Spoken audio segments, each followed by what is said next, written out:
Technology ऐं सहूलियतुनि में वाध जे करे हक़ीक़ी तौरु फिल्मी दुनिया में को ख़ासि फ़र्क़ु नाहे रहियो। जेका तिर्ज़े ज़िंदगी फिल्मी दुनिया में ॾेखारी वेंदी आहे उहा हक़ीक़त में बि अख़्तियार करणु को वॾो मसइलो नाहे रहियो। पर पोइ बि केतिरियूं ई अहिड़ियूं शयूं आहिनि जेके रुॻो फिल्मी दुनिया में ई ॾिसण या करण लाइ मुमकिन हुजनि थियूं, जॾहिं त हक़ीक़त में माण्हू उन्हनि बाबति रुॻो सोच वीचार ई करे सघे थो। बहरहाल केतिरा ई माण्हू रूटीन में फिल्मूं ॾिसण जा शौक़ीन हुजनि था। मुख़्तलिफ़ कैटेगरियूं हुजण करे अक्सर माण्हुनि जी पसंदि मख़सूस कैटेगरी हूंदी आहे। केतिरनि ई माण्हुनि खे कॉमेडी, केतिरनि खे ई रोमांटिक, जॾहिं त केतिरनि ई माण्हुनि खे वरी हॉरर, स्पाई ऐं साइ-फाई मूवीज़ ई वणंदियूं आहिनि। अॼु असां हॉरर मतिलबु ख़ौफ़नाक फिल्मुनि जे शौक़ीन माण्हुनि लाइ 4 अहिड़ियूं फिल्मूं आंदियूं आहिनि जेके उन्हनि खे तमामु घणियूं पसंदि ईंदियूं, पर उन्हनि खे उहे फिल्मूं अकेले में ॾिसण खां पासो करणु घुर्जे त बहितर रहंदो। सभ खां वधीक ख़ौफ़नाक ऐं पहिरें नंबर ते स्माइल फिल्म अचे थी। इहा फिल्म 2022 में रिलीज़ थी हुई, जंहिंजो लेखक पार्कर फन हो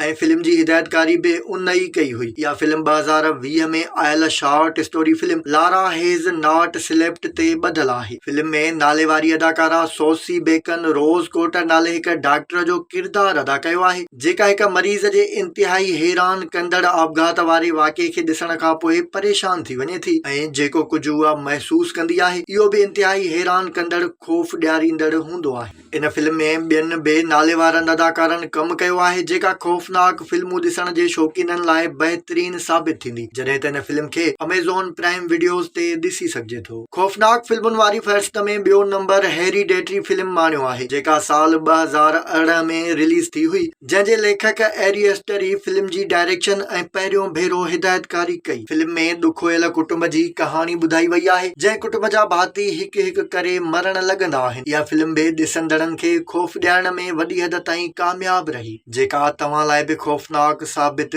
थी सघे थी। इहा फिल्म बि अमेज़ॉन प्राइम वीडियोज़ ते मौजूदु आहे ऐं सवलाईअ सां ॾिसी सघिजे थी। ख़ौफ़नाक फिल्मुनि में टियों नंबर दी ब्लैक फोन जो आहे, जेका 2021 में रिलीज़ थी हुई, जंहिंजी हिदायतकारी स्कॉट डेरिक्सन कई हुई, जॾहिं त हुन ऐं रॉबर्ट कारगिल फिल्म खे गॾिजी लिखियो हो। फिल्म जी कहाणी में हिक ॿार खे अगवा कयो वेंदो आहे ऐं इन ॿार खे जंहिं जाइ ते रखियो वेंदो आहे उते हिक टेलीफोन पयल हूंदी आहे, जंहिंजे ज़रिए उन ॿार सां मुअल माण्हू ॻाल्हाईंदा आहिनि। इहा फिल्म बि ॾिसंदड़नि खे तमामु घणो खौफ़ ॾियारींदी ऐं उनखे बि अमेज़ॉन प्राइम वीडियोज़ ते ॾिसी सघिजे थो। ख़ौफ़नाक फिल्मुनि में आख़िरी नंबर ते फिल्म रॉ अचे थी, जेका साल 2016 में रिलीज़ थी हुई, जंहिंखे जूलिया डोकोर्नाल लिखियो ऐं गॉन्स मारेलियर ऐं ॿियनि अदाकारी कई हुई। इन फिल्म में हिक छोकिरीअ खे सब्जियुनि बदिरां गोश्तखोर ॾेखारियो वियो आहे, जंहिंखे हिक ॾींहुं पंहिंजे महबूब जो लाश खाईंदे ॾिठो वञे थो। इहा फिल्म चइनि ख़ौफ़नाक फिल्मुनि वारी फ़हरिस्त में आख़िरी नंबर ते अचे थी, पर फिल्म में ॾिसंदड़नि जा लिङ